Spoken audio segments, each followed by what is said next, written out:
বুধবার সিলেট ইউনাইটেড ইউকের উদ্যোগে পূর্ব লন্ডনের বিখ্যাত রয়্যাল রেজেন্সি হলে বৃহত্তর সিলেটবাসীর এক বিশাল মিলন মেলা অনুষ্ঠিত হয়। এতে সিলেটবাসীর প্রাণের দাবি অনতিবিলম্বে সিলেট নগরীকে উত্তর দক্ষিণ হিসেবে আলাদা করে সিটি কর্পোরেশনকে দুটি নির্বাচিত প্রশাসনের অধীনে এটি মডেল নগরী গড়ার আহ্বান জানানো হয়। তাছাড়া বক্তাগণ সিলেট ওসমানী বিমানবন্দরকে প্রকৃত আন্তর্জাতিক বিমানবন্দরের সকল সুবিধা নিশ্চিত করে জাতীয় আন্তর্জাতিক সহ সকল বিমান সংস্থার ফ্লাইট চালু করার জোরালো আহ্বান জানানো হয়েছে। জনাব শাহান আহমেদ চৌধুরী এবং অ্যাডভোকেট শফিক উদ্দিন আহমেদের যৌথ সঞ্চালনায় এবং জনাব কামাল উদ্দিনের সভাপতিত্বে সভায় বক্তব্য রাখেন গ্রেটার সিলেটের চেয়ারপারসন এবং বিশিষ্ট আইনজীবী জনাব ব্যারিস্টার আতাউর রহমান, বেতনাল গ্রিন বো আসনের সাবেক এমপি ইসলামী আলোচক ইমাম আজমল মাসরুর, অ্যাডভোকেট মোহাম্মদ আমিরুল ইসলাম সহ আরও অনেকেই।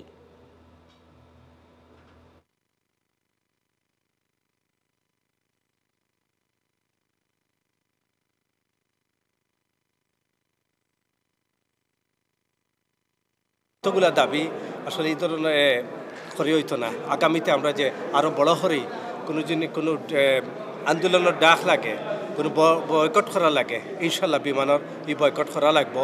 আর দাবিগুলা যে আছে আমরা যে বাংলাদেশ হাই কমিশনার যে প্রবলেমগুলো আমার এগুলো যেন সলভ করা হয়, যত অতি সত্বর যেন করা হয়। রয়্যাল রিজেন্সিতে সিলেট ইউনাইটেড প্ল্যাটফর্ম থেকে যে ডাক দেওয়া হয়েছে, এটাতে আমরা গ্রেটার সিলেট কাউন্সিলের পক্ষ থেকে একাত্মতা এবং ওই চার্টার নিয়েই আমরা 93 থেকে কাজ করে যাচ্ছি।